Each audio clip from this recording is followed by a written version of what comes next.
Diversity, inclusion, and equity. We're celebrating the impact of women in leadership. It's an absolute honor to have an amazing set of speakers and women up ahead to share the space with us. I call upon Aparna Mittal. Welcoming Aparna, the founder of Samana Center for Gender Policy and Law, a leading diversity and inclusion advisor, and an internationally recognized corporate lawyer. Have a seat. Abha Bahadur. Abha? Yes. Just double checking. Founder President of the Center for Water, Sanitation and Health for Women. It's an honor to have an icon amongst us.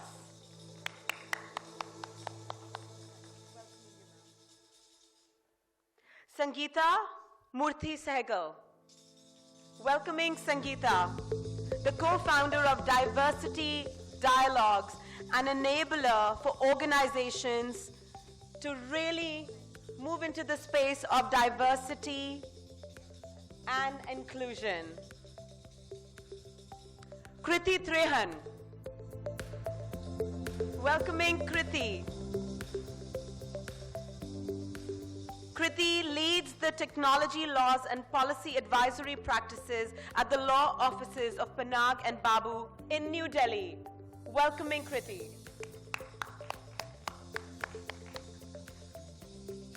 Rashmi Singh.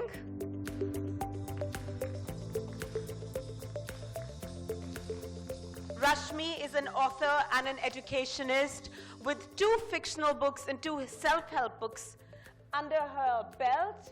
It's an honor to have you here with us. Jennifer Graham. No. Vaishali Neotia. Richa Chadha. As you can see, we have industry leaders and change agents already on the stage with us. I'd like to initiate this conversation by inviting Aparna Mittal. Welcoming Aparna.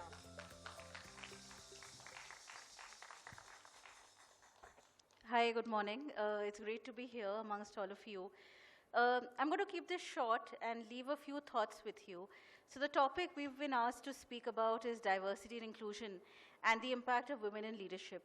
So I think the first thing we have to understand is that why are all conversations focused on having to ensure that women are in leadership? And this question I have to battle this question all the time.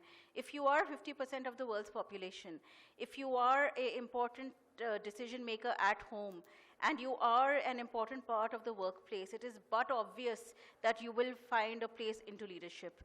And it is exactly this vacuum which makes us worry and makes us question why there aren't enough women in leadership. So a couple of things which I think it's important to understand is that leadership is not something you have to wait for somebody else to bestow on you. And leadership really starts at 18 when you enter into a workplace in the first day, because leadership is about being responsible for people and doing the right thing at the right time with the right set of values. And I think more and more internationally, we're seeing organizations which have women in leadership. They are performing much better on all kinds of parameters, whether they're value-based parameters, issues of sustainable governance, or even issues where they are tracking economic returns that come to the organization. So my only endeavor here is to request each one of you to look at your own organizations and to understand that not having women in leadership is something which is a glaring lacuna. And if you have 50% of the world's population, you have to ensure their voices are there in the organization at all levels, including at leadership. Thank you.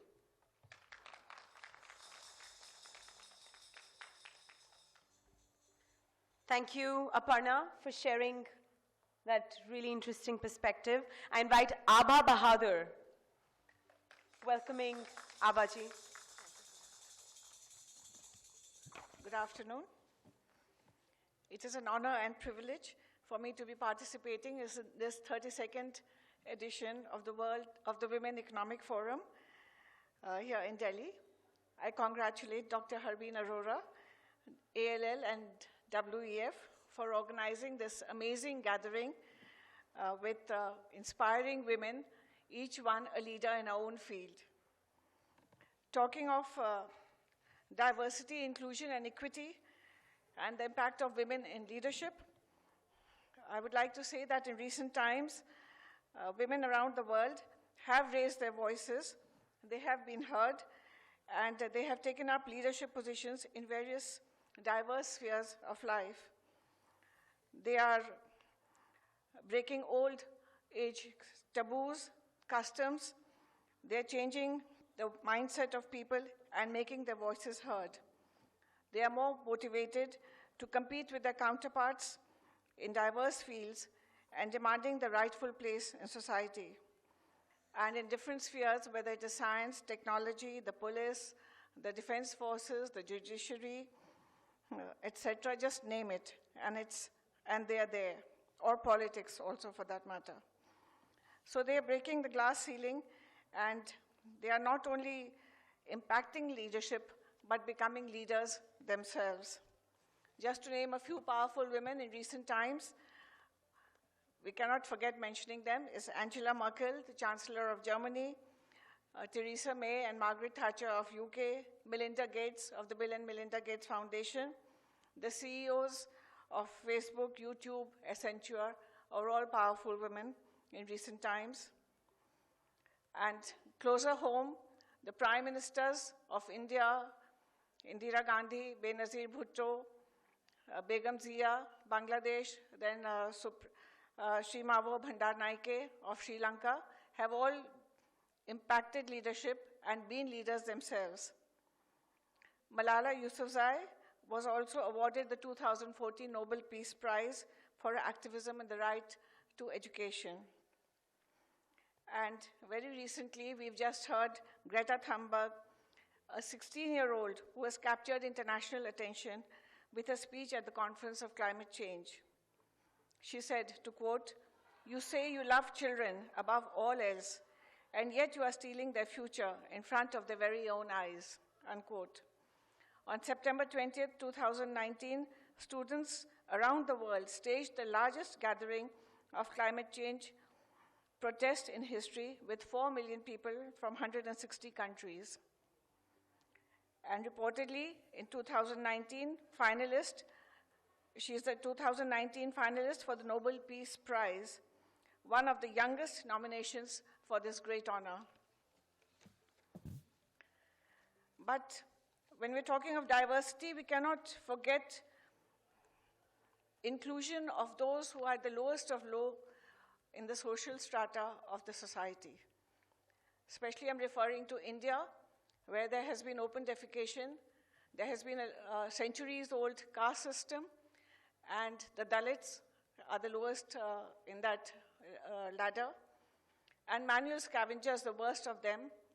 But 90% of manual scavengers in India are women, have been women down the centuries, who are forced to clean dry toilets by their own hands and carry the human excreta on their heads for disposing it somewhere else. They have been doing that so that people could use clean toilets the next morning because there was no flush system and there was no water. So they have been not only been oppressed because of the caste system, but gender discrimination also.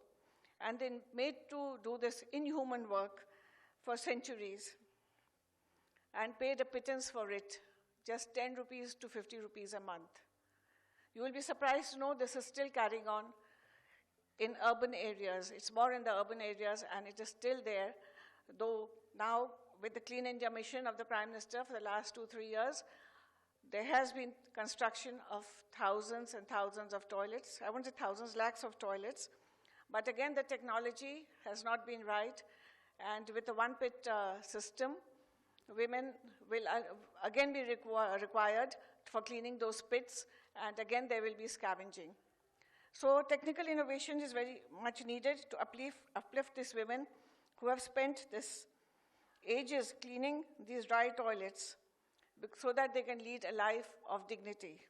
We cannot forget them when we are talking of leadership and when we are talking of diversity and inclusion. So there have been 2.6 million insanitary latrines even today in India that require cleaning by hand. And these women also have a right to live, and a right to live with dignity. But you will be surprised to know that even leaders are emerging from this strata of society as well. And not only that, manual scavengers, even in the sanitation sector, I'm talking more of water and sanitation because that's been my field for the last 30 years. We had powerful leaders emerge in the rural areas just a few years back when Anita Nare from Betul village in Madhya Pradesh got married, went to her husband's house, saw there was no toilet. She had to go out in the open field in the morning.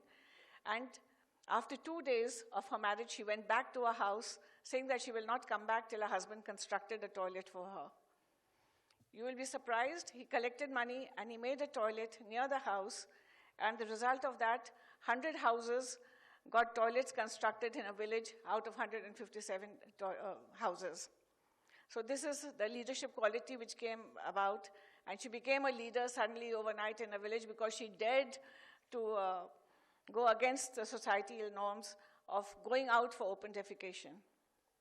I don't know how many of you are aware that till few years back, 70% of India's population was defecating out in the open because there were no toilets, most of them living in rural areas.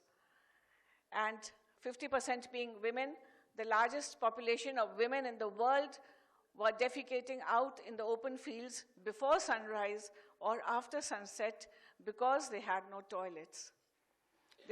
That's why after working for 20 years in the largest sanitation organization in Asia, I decided to quit and start my own organization, Center for Water, Sanitation and Health for Women, so that we could focus more on women's issues and women's health and women's feminine hygiene as well. Another very interesting example is of a 105-year-old lady, Kuvarbai, who sold off 8 to 10 goats which she possessed so that she could collect some money to construct a toilet in a house. And she showed that toilet to everybody in her village and all those who came to see it, and motivated others to do so. So leadership comes from within, and it is these women who have brought about a big change in society in the rural areas.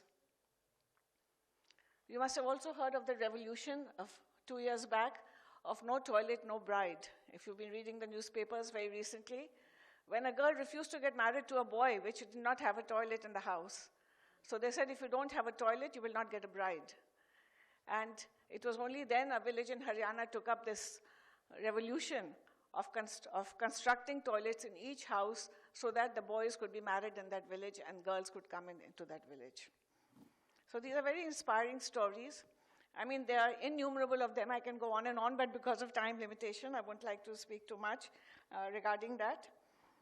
But also, I would like to mention one thing, that women in the villages have now come forward to bring about a change in the behavior of men towards sanitation and bringing about a community change and a change in the mindset of people. They are taking training as Swachhagrahis, which we have been training them.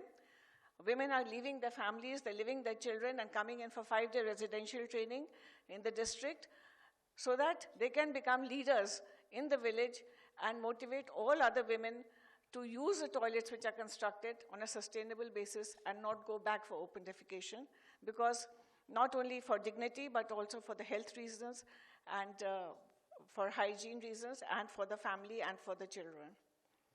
So these are some stories which I'd like to share with you. And besides that, we see inequity, that equitable status is still not there for women, despite all their attempts to become leaders. And there have been many leaders so far in various fields, including the rural areas, as I just told you. But women do not have equitable status because a change in mindset of the men and boys is required, that women and girls have to be treated as equal counterparts. that gender sensitization is a must, it's a far cry at the moment. Till rapes occur in houses and in secluded places, and women are treated as a commodity, we cannot say that there is equity in society and that women have attained equitable status. Besides, there's also inequality in wages in the informal sector, whether it's the rural or the urban, and also in salaries. So women have to take the right decisions in matters when women do not even have the right to talk about when they can have children, the childbearing, when they can have toilets, during menstruation, whether they can enter a kitchen or not, whether they can enter a temple or not. When all this is decided by men, how can we talk of equality of women? I would like to conclude by just quoting John Quincy Adams, who had said, "If your action inspires others to dream more, to learn more, to do more, and become more, then only you are a true leader." This is what the women of today are trying to do and have taken the rightful place as leaders, not just impacting leadership. Thank you so much. Thank you so much, Abaji, for taking us through.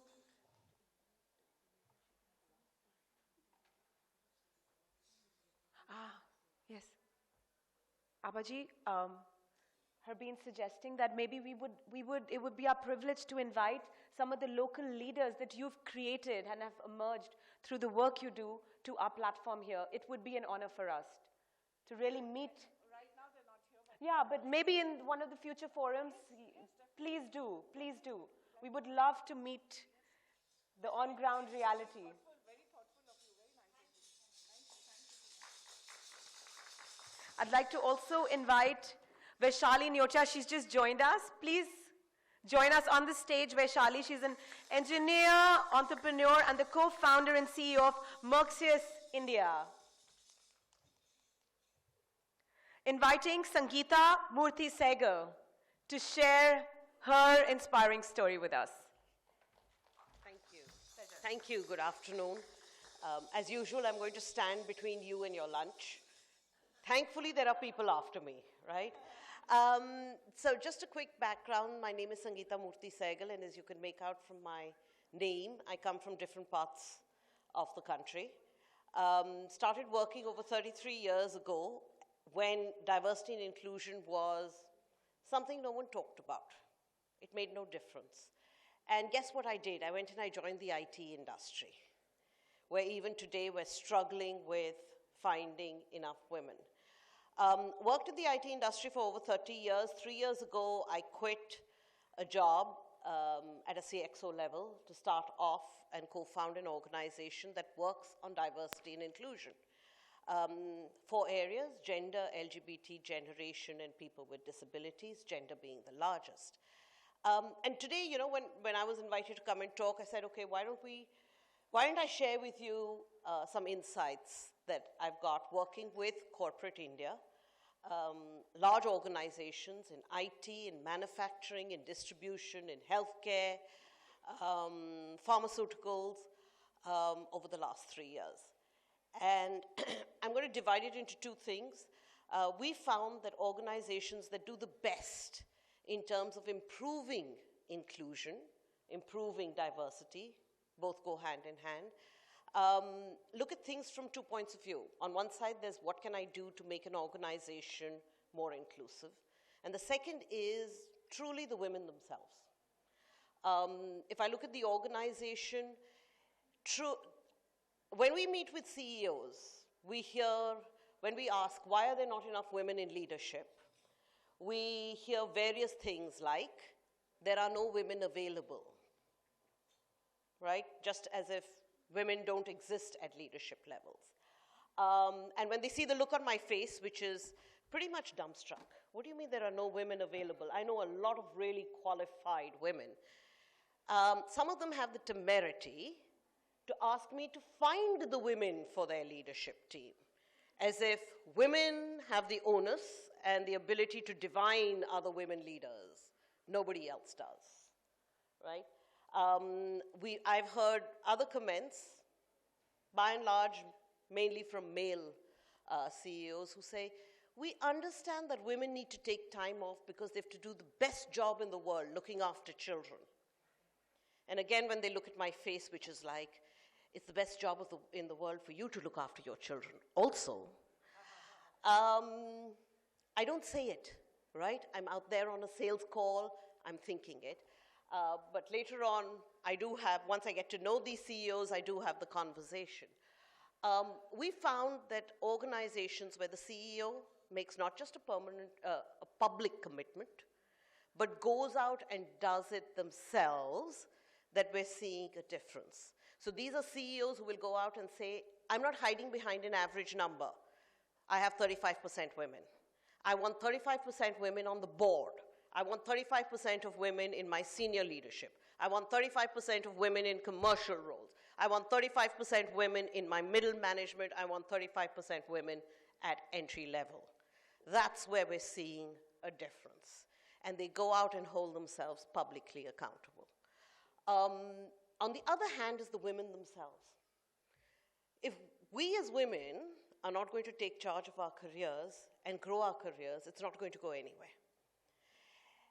We as women need to be far more confident of what we do and the challenges we take. And we're just so socialized in humility, right? How many of you were told in childhood, don't act too proud, don't draw attention to yourself, right? Keep your light under a bushel, don't be too prideful, somebody else will take it away from you, yeah?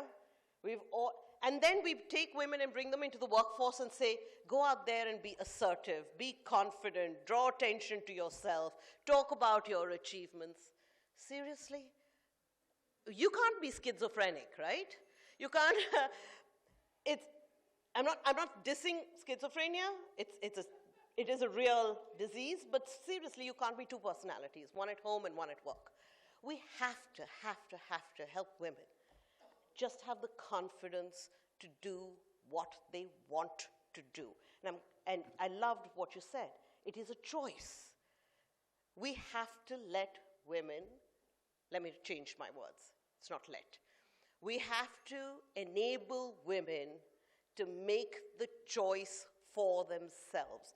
Even today in 2019, I hear women say, I am lucky I am allowed to work. At that point, my blood is boiling and blood pressure rising. Only pets and children are allowed to do anything, not women. But when I hear a comment like that, I will take a deep breath and then talk about why you're not allowed to do anything. You have the freedom. I know we're all talking about freedom today, given what's happening outside this building. But what I want to say about freedom is not something somebody gives to you. Freedom is not something that you get. It is something you choose to have. Don't let anybody take away your freedom, right? It is yours, and you have it and use it. And that's what makes great women leaders, it makes great men leaders. With that, I'm going to end. Thank you so much. Sangeeta, I'm voting for you running for Prime Minister. Please. Very bad one. No, it's okay. You've already proven the work that is ahead of you. You've carved your path. And now only the work needs to happen. Can you please? Stand for election. Yes. Could you please? But that's how our ecosystem will begin to change. I'd like to see you out there. As someone I can follow if you're leading. I can see that happening. It just seems to be too many missing links at the moment. And you're out there like really filling in those voids. And with that empowering, reverberating voice and the depth of message. So please, I'm begging you. I'd like to welcome another speaker who's joining us on this panel, welcoming Richa Chadha, a journalist, a writer, a change maker, and a gender sensitization professional. She is the campaign manager at Josh Talks, a media impact company. Welcoming you, Richa. Would you also like to share your journey straight away? Yeah, sure. Thank you so much. Perfect. So, hello everyone. Thank you organizers for giving me an opportunity to partake at the proceedings of the World Economic Forum 2019. So very warm good afternoon to all the members of the House, my fellow speakers, my friends, my heartiest greetings to one and all present today.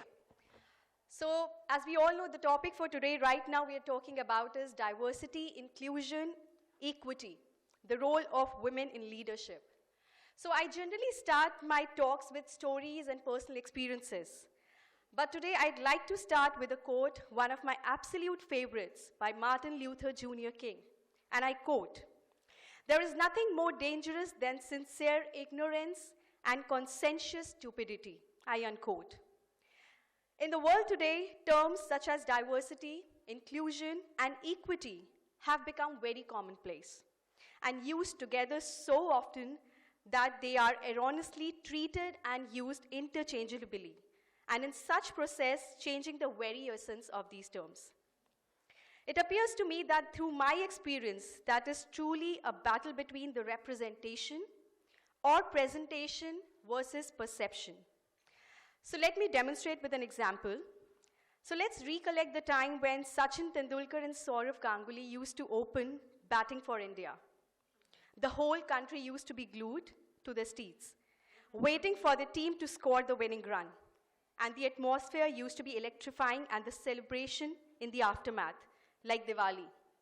And very importantly, the TRP ratings used to skyrocket. So could we say the same thing about the TRP when the Indian women were playing the World Cup finals against England in 2018? Unfortunately not. So do we have the diversity, inclusion, and perhaps equality?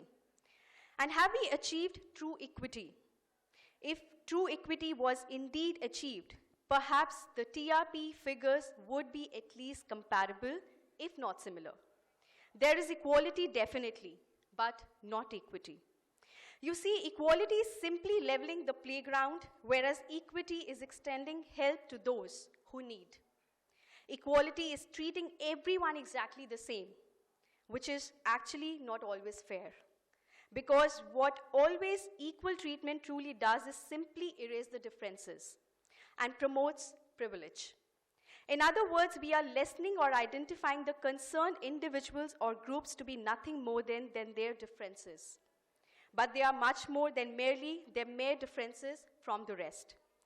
Well, the same can be said about the reservation in our country, about the status of girl education in this country, and also about the Section 377 and the right to sexual preferences of individuals. Workplace dynamics. So I want to share a very interesting experience with you. So in one of my interviews, I was asked by the interviewer, who was actually busy scrolling my CV. So he said that, asking a very generic question, and suddenly he claims, "Oh, you don't look married." And to my surprise, the other question that came up was, "Oh, you have a child also." And his expression said the unsaid. "You don't look like a mother?" What indeed does it mean you don't look like a mother? I mean, excuse me, what is a mother supposed to be look like?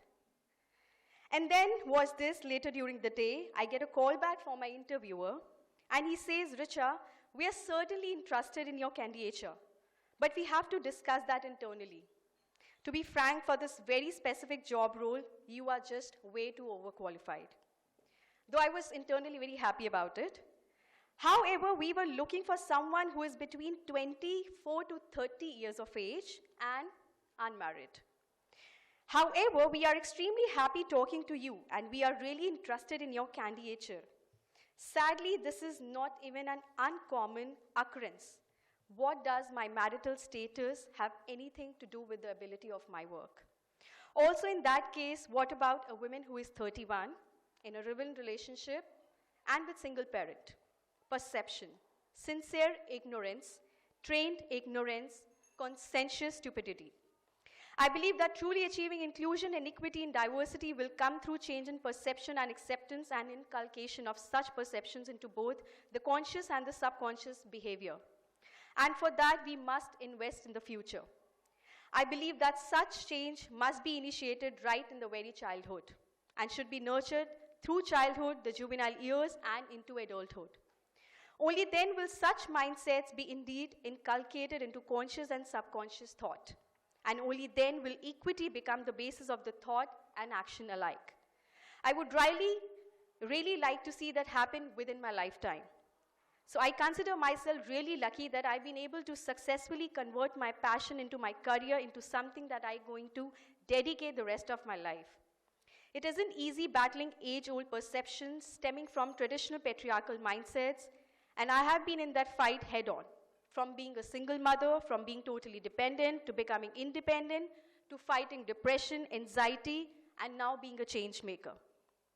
I was also fortunate to be an alumni of the world's biggest platform of change maker, being associated with Change.org India, and where we set the perfect example of diversity, inclusion, equity as women from different socioeconomic and cultural situation, background, and age. And we come together under one roof, and start petitions to bring the change in the society, which is all about appraising the sisterhood. At last, I would just like to quote one of my poetry, which says, "मुझसे नफरत करके अगर जिंदा हो तुम, तो खुदा करे तुम्हारी हयात बहुत लंबी हो." Which means in English, if you are imperative to hate me all your life, I wish God grants you a long life. Thank you so much. Thank you so much, Richa, for sharing your journey so pointedly. I'd like to invite Vaishali to speak with us and bring in the entrepreneurial perspective. Thank you so much. Please excuse me, but I'm going to use the hand mic and just sort of be here because I find the podium very restrictive. And yeah, it is. Plus, I have to bend a lot, so advantages, disadvantages. I do actually want to bring up something about the elections, and you were saying you were asking her to stand and be the prime minister. How many of you know that Finland recently elected a 32-year-old woman as their PM? Amazing, right? And in fact, the 3 other ministers are also young women in their 30s. So it's so good to hear that there are countries like that too. And then you have countries like the US and you have England with all the things that are happening there. So it's very refreshing for me, and I'm sure for everyone here, to have those kind of examples coming down today. So quick question here. How many of you are from tech? Just a show of hands. One person from tech, from like technology as a background. Engineers in the tech industry. Okay, a few people. So this will be an interesting perspective. So I'm from tech. I'm a hardcore techie at heart. And I started my company straight out of engineering college. I, of course, did a lot of things in the meantime. I did programs at Stanford and ISB and all of that. But all of that was while I still had my company running. And we're still doing a lot of things. We're doing a push in the North American market now. But the thing with tech and I has been, and it's interesting, how I would look at diversity and inclusion being from the tech space. It's a bit antithetical because technology in itself, it doesn't differentiate. A computer, for example, doesn't care about what your caste, creed, religion, gender, political preferences are. It just cares about what you input, and it cares about what it's going to give you in return. It doesn't bias. It's the people, it's the human part of technology that has created biases. To a level where today, and in fact in a country like the US, over the last 3 decades, women in STEM has reduced from 40% to 25%. And this also is interesting because if you look at the history of women in computing, just to quickly share a little insight about programmers. So it all started actually with women. Women were the ones who wrote programs, who, there was a woman called Grace Hopper who gave us COBOL. And if you look at what happened in the beginning, it was women who were working on the software side of things. The men were all hardware oriented because it was considered intellectual and, and their area of expertise to work on the hardware. But it was left to the women to work on the software. And then there was a point in time where people realized that it was a very well-paying job to program, and it wasn't easy. and it took certain level of intellect and capability, which we all know today. And then there was a very interesting categorical shift in perception to move that domain away from women towards men. To the point where there were advertisements running in magazines saying, why do you want to waste your time and efficiency and energy? Why do you want, 8 legs and 4 wagging tongues? Because the idea that was being perpetuated is that women are sitting and gossiping and wasting time, when you could have, a man who's sitting there and giving you twice that much work because he's just going to sit and code. And so the idea we have today of a techie, a male nerd with glasses who's working all night, is antisocial, blah, blah, blah, that was actually created. It was artificially created. And it's very interesting because a lot of women today, there's so much push to get women into STEM. And, and it's like I said, it's sad because in the beginning, it was all women. In fact, the computer was not just invented by Charles Babbage. There was a woman called Ada Lovelace who was a huge part of it. Nobody even knows her. I mean, most of the people who will be like, okay, who invented the computer? If somebody even knows GK, will say Charles Babbage. And that's it. That's where the credit is. Because the women are always behind the scenes. And so today, if you look at tech, even in the Indian landscape, interestingly, we do have a lot of women doing computer science as a course in undergrad. In fact, in 2013, there were 45% women in studying computer science in India. Same year, just 21% in the US. So we do have that, but it's not translating into the workforce. And there again, you see things completely off, and again becoming unbalanced. And in fact, recently I read a statistic where they're saying that India today has only 27% women in the workforce. The global average is 48. And according to a lot of consultancy companies, apparently if this divide is sorted, if we're able to equalize the workforce, India's economy could go up by $700 billion over the next decade, which is not a small number.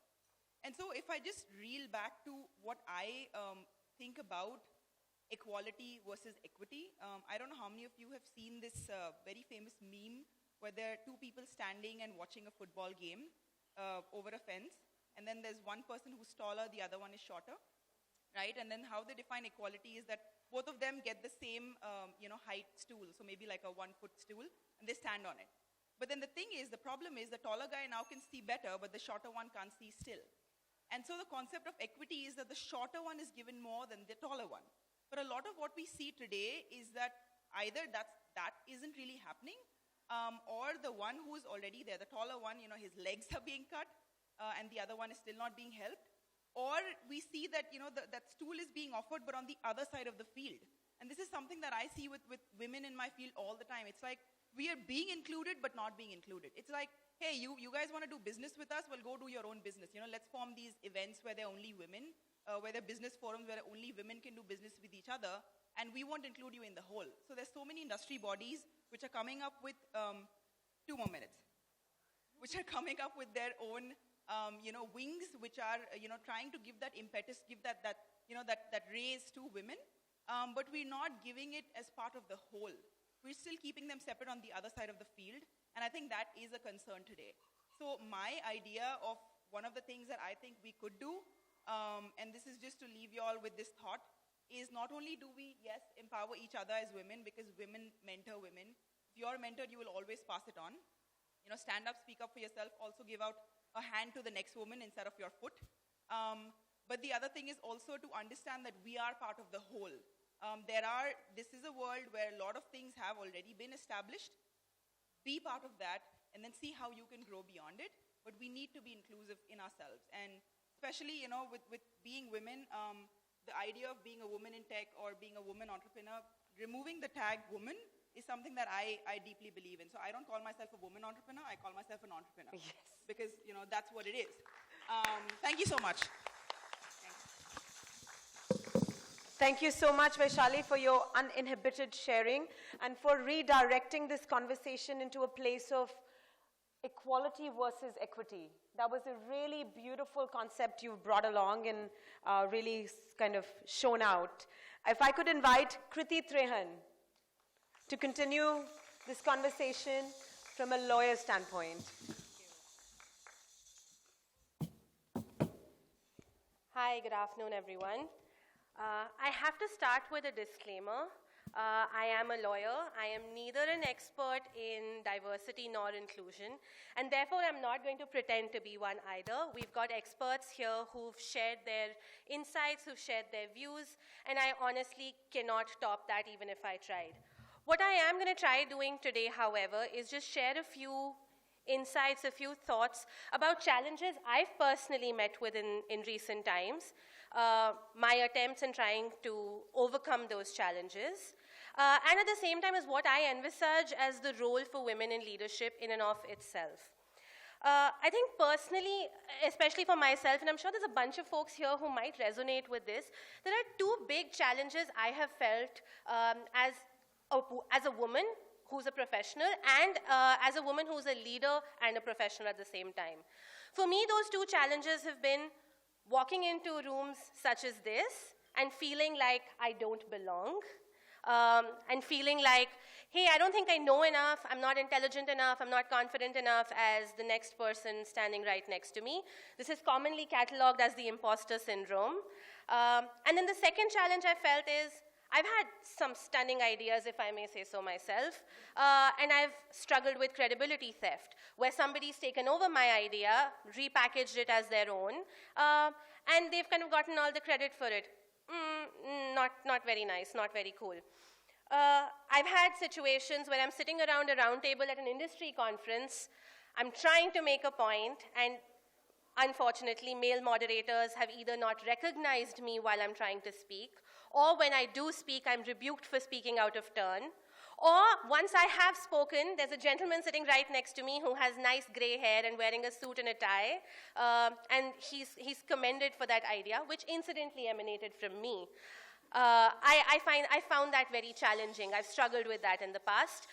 If I may just ask with a show of hands, are there other people who've struggled with this issue as well?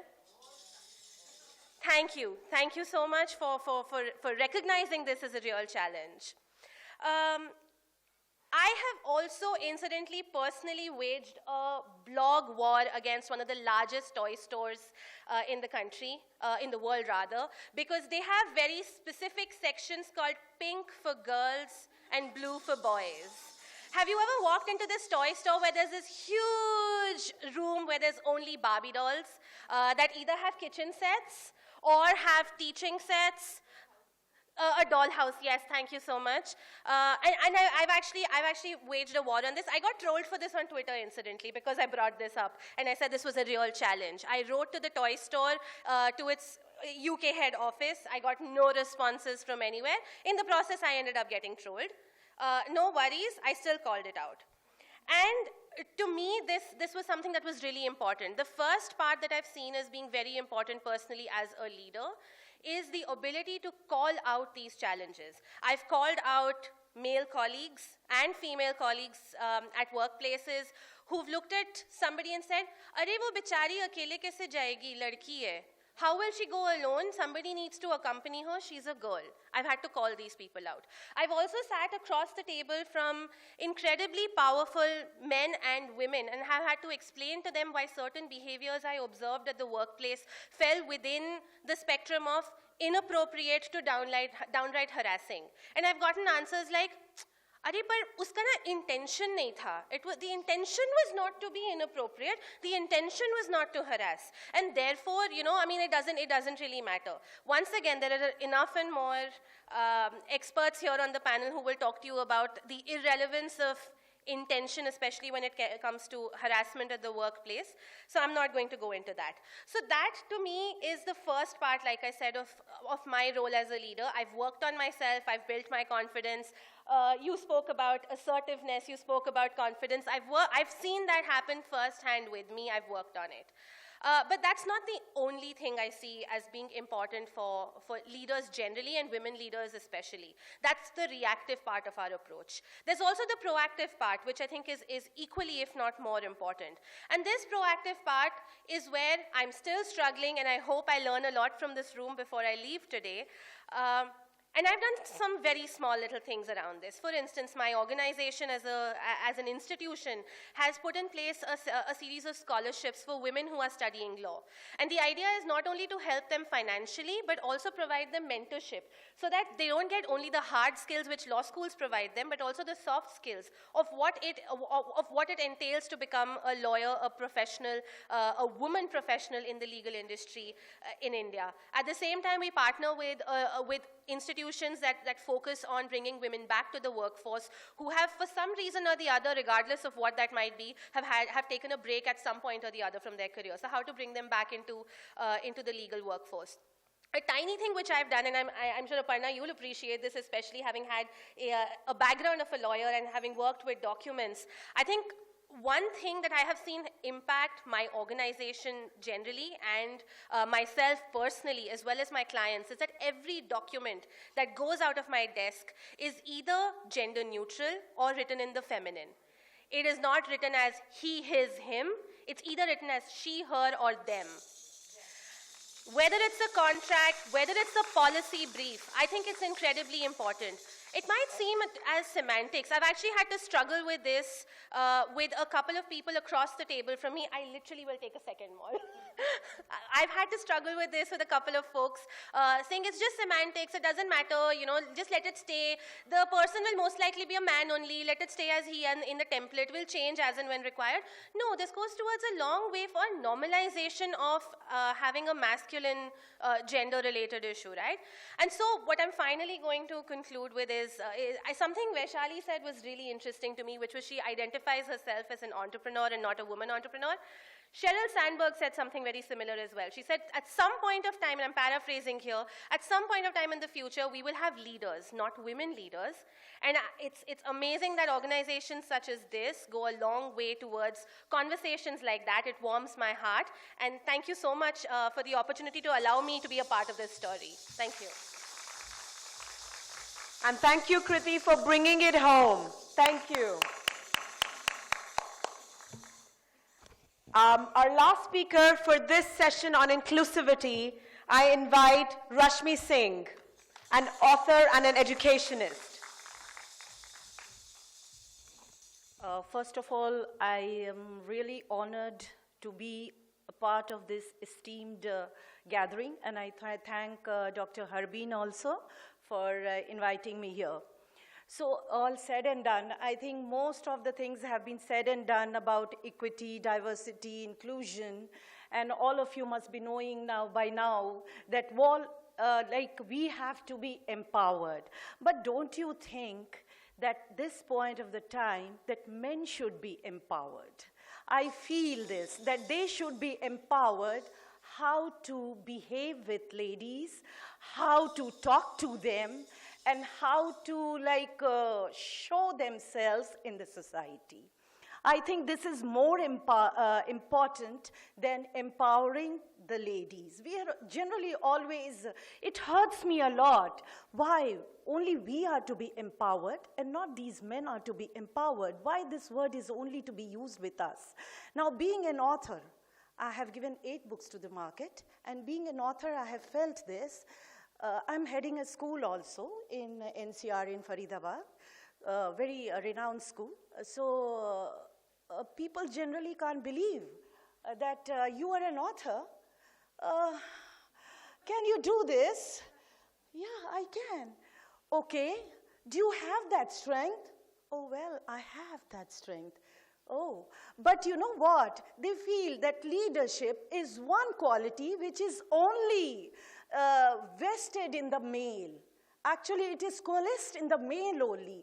And females have this double bind. Like they have to exhibit their femininity also. We are warm, we are soft, we are cushy. How can we harsh? How can we be very strong? And when you exhibit that, the strength, they say, okay, you are a woman. How can you be so harsh with my child? See, you had got him admitted here, ma'am, isko sudhar do. और जब सुधारा, ma'am आप कैसे कर सकते हो ऐसा? See, I'm not raising my hand. CBSE doesn't say that you can give physical punishment or corporal punishment. But there are ways when the child, when enters your office and he gets, you know, like he gets that goosebumps that, ma'am is there. You, tu ja pehle. Okay. And when I'm totally different in my office, sari and all those and sitting like this. Yes. Who are you? Come. Okay. Yaar, ye author bhi hai kya? That page is hers only. So why do you doubt our capability? And apart from these two things, I must say that we are mother also, we are homemakers also. That is maybe we are a single parent, just like Richa told me right now, or maybe we are like in a happy family, whatever the society calls it, in a happy family zone. But then we are managing so many fronts. We are managing so many fronts at the same time. So I think diversity is, in the end, I would like to conclude, because in leadership also, women leaders are there, and we call, we include, we empower, again I'm saying this word, we empower all the women who are working with me. We call them for decisions, that is a collective decisions, all the supervisor, all the teachers are being called, and we come to a collective decision. This is kind of, you can say, inclusion and equity. It is like a party, diversity is like a party, where all of you are, where everyone is invited, then you can say after that is your equity, where the playlists have been given, you are allowed to share your playlist, and inclusion, where everybody is allowed to dance. Thank you.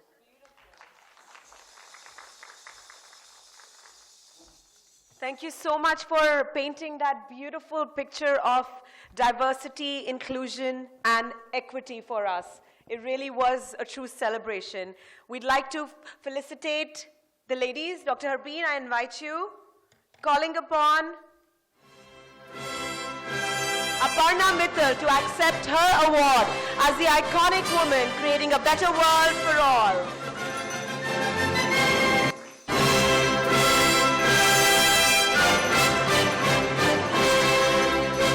Awa Bahadur, please accept this honor as an iconic woman creating a better world for all at the Women Economic Forum.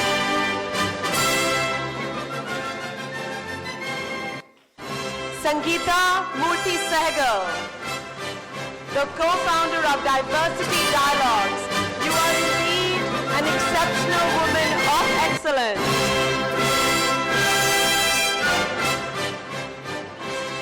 Kriti Trehan, please accept this honor as an iconic woman creating a better world for all.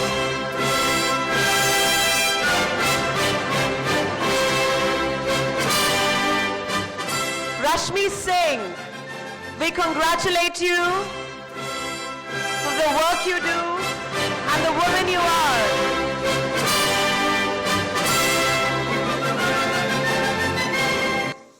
Vaishali Notia, please accept this honor as an exceptional woman of excellence.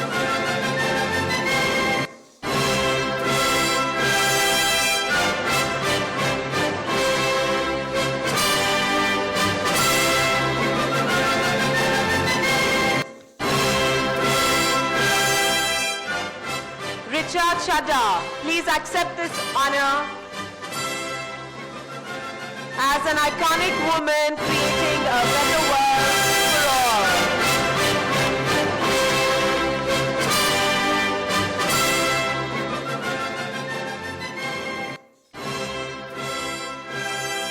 I invite you all for a group picture here, please.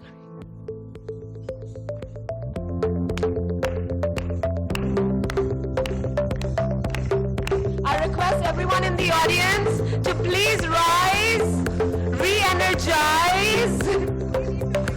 Yes, please do, yeah. Please put your hands together for these incredible women that stand before you, and let's celebrate them together.